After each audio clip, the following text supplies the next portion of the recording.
accueilli plusieurs missions des Nations Unies au cours des 3 dernières décennies, notamment la MINUSTAH. Si certaines de ces missions ont contribué à stabiliser temporairement le pays, elles ont également laissé un héritage lourd de conséquences. Des allégations de violations graves des droits humains, y compris des abus sexuels, ont ébranlé la confiance du peuple haïtien. L'absence de poursuites et de réparation pour les victimes a renforcé un sentiment d'impunité, minant ainsi les efforts de reconstruction. Il n'est cependant jamais trop tard pour bien agir et pour tirer des leçons du passé. En repensant l'approche, nous avons l'opportunité de redorer le blason des missions internationales en Haïti et de construire un avenir meilleur pour le peuple haïtien. C'est dans cet esprit que nous souhaitons voir amorcer une réflexion sur la transformation de la mission de soutien à la sécurité en une mission d'opération de maintien de la paix sous mandat de l'Organisation des Nations Unies. Cette transformation permettrait non seulement de sécuriser un financement plus stable et d'élargir les capacités de la mission, mais également de renforcer l'engagement des États membres en faveur de la sécurité en Haïti. Je suis convaincu que ce changement de statut, tout en s'assurant que les erreurs du passé ne se répètent pas, garantira le plein succès de la mission en Haïti. Excellences, Mesdames et Messieurs, je me tiens aujourd'hui devant cette Assemblée en tant que voix de la République d'Haïti, pays dont l'histoire est inextricablement liée aux idéaux de liberté et de justice que nous célébrons tous ici. Mais Haïti, la première nation noire indépendante du monde, est aussi la grande victime d'une injustice historique qui a non seulement retardé son développement, a aussi marqué son peuple d'un fardeau dont les répercussions se font encore sentir. En 1825, à peine 21 ans après avoir gagné sa liberté au prix d'une lutte héroïque, Haïti a été contrainte de payer une dette colossale à la France, pays colonisateur, en échange de la reconnaissance de son indépendance. Cette rançon imposée sous la menace a siphonné les ressources de la jeune nation, la plongeant dans un cycle infernal d'appauvrissement dont elle peine toujours à sortir. Cette dette a été une forme de punition pour sa hardiesse à se libérer des chaînes de l'esclavage et hisser l'être haïtien à la dignité de l'homme. Elle a été une pénalité injuste qui a asphyxié le potentiel économique et social du peuple noir d'Haïti pendant des générations. Dans le contexte d'aujourd'hui, où plus que jamais, l'attention est portée sur les efforts pour restaurer sans délai la sécurité et répondre aux immenses besoins humanitaires en Haïti, il me paraît important d'attirer l'attention de l'Assemblée sur les séquelles du passé colonial et des rançons payées à certaines puissances qui ont largement hypothéqué le développement d'Haïti. Il n'est pas sans intérêt de rappeler qu'Haïti a été le seul pays à avoir payé pour son indépendance, obtenue pourtant dans le feu et dans le sang. À la veille du bicentenaire de cet événement inédit dans l'histoire du monde, n'est-il pas venu le moment de la restitution des montants consentis? À cet égard, mon pays s'est félicité des propositions formulées par un certain nombre de gouvernements et également certaines agences des Nations Unies pour des actions concrètes en vue de la reconnaissance, la réparation et la restitution des torts du passé.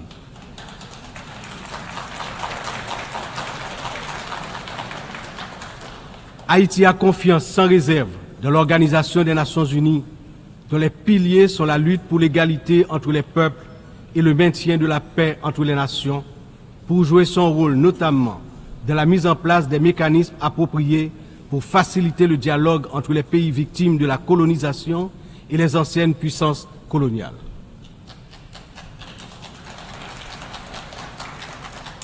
Ici, à cette 79e session de l'Assemblée générale, Haïti est par mon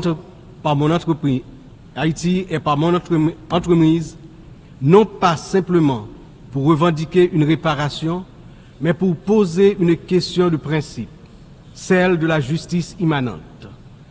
Ma démarche est résolument engagé, structuré et bien documenté.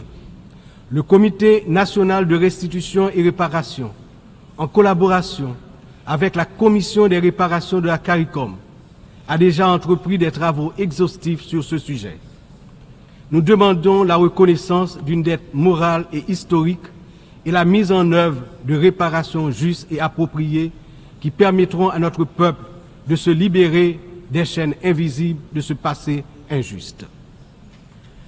Excellences, Mesdames et Messieurs, l'histoire nous enseigne que les nations ne se relèvent pas dans l'isolement, mais dans Good morning. Voilà, mesdames et messieurs, son type et tout niveau de dignité que le pays a dû recevoir, doit gagner, qu'il fait dans ce sens, nous-mêmes nous féliciter ça. Par contre, ça nous, monsieur. Bon, Jimmy, alors, bon point de ce pour nous appliquer, pas oublier, et ouais, manifestation pas de cas après dans la rue de dans quelques jours là, pas étonnant là, pas là, gros manifestation, gros levé campé à fait, contre les blancs.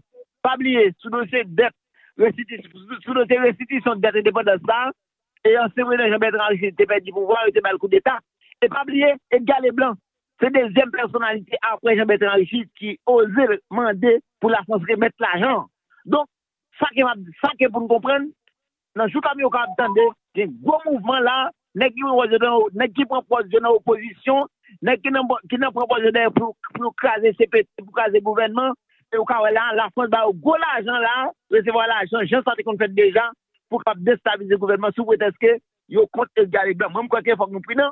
Et même en Salomon, c'est comment se développer, même parce que là, il faut que nous prenions. Et pas bien, l'argent ça, c'est plus de 28 milliards de dollars. C'est 21 milliards plus X. Pas bien, l'argent est quand même bien intérêt. Il est supposé payer nous en plus. Moi, je crois que il faut que nous prenions. Et bataille, son bataille qui commençait après Jean-Bertrand Aristide et Edgar Leblanc, demander la France pour remettre l'argent et n'attendre. Et c'est pas seulement la France, Salomon Balbaou, c'est pas seulement la France. Et Edgar Leblanc parler de toute nation qui t'a contribué pour te faire nous mal et au dette morale envers le pays d'Haïti. Pas bien, la France, il y a les États-Unis tout unis, les États-Unis, il y a la République dominicaine qui était massacrée, et plus de 30 000 Haïtiens, il y a une redevance pour la dette morale envers nous, n'attendent. Mais son bataille, son la guerre qui déjà nous déjà déclaré, et le pays d'Haïti, qui a plusieurs attentions, chacun te dit dans l'émission hier soir, et bien Haïti dans la guerre, contre la France, contre les États-Unis, contre la République dominicaine, contre l'ensemble de notre pays qui peut continuer pour te mettre sous coup, pour empêcher nous d'avancer. Salomon et Pradel la poursuite. Et Léonel, oui,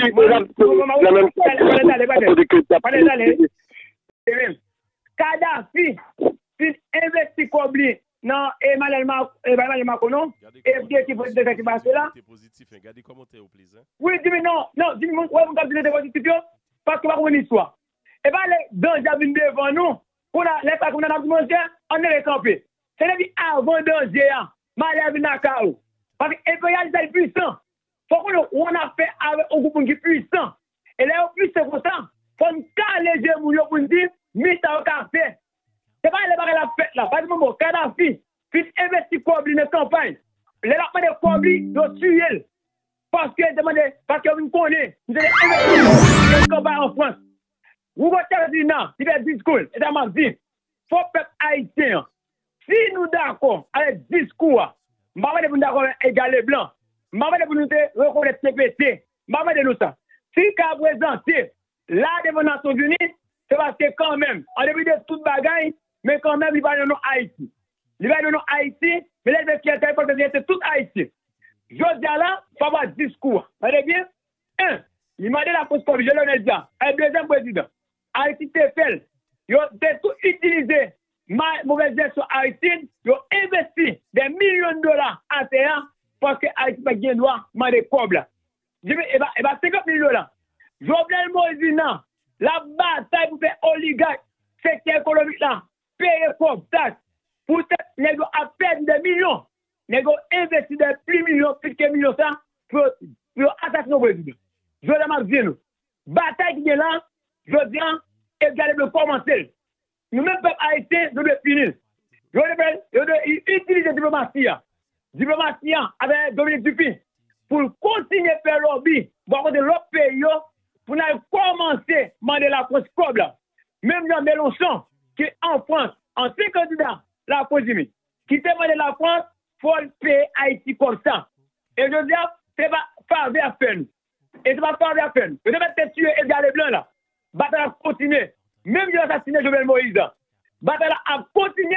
Jimmy, et quoi vous faites capable la paix de nous construire? Et il ne va pas Edgar Leblanc dire.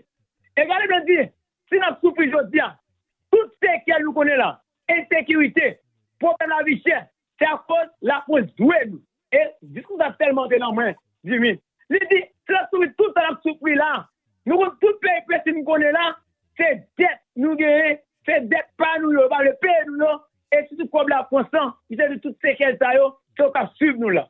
Et je me pense que si la France, pas encore une honte, mais si la France, pas un pays, et comme si c'est ce que doit nous, même genre, Belgique, yo dédommagé pays Congo récemment là. Nous souhaitons que la France attende la raison. Parce que la France fait même dans décédé mon en Haïti. Les autres, ouais, mandé au Congo, au lieu de Kobla, c'est battu, c'est tué, au lieu de Kobla. La France, mais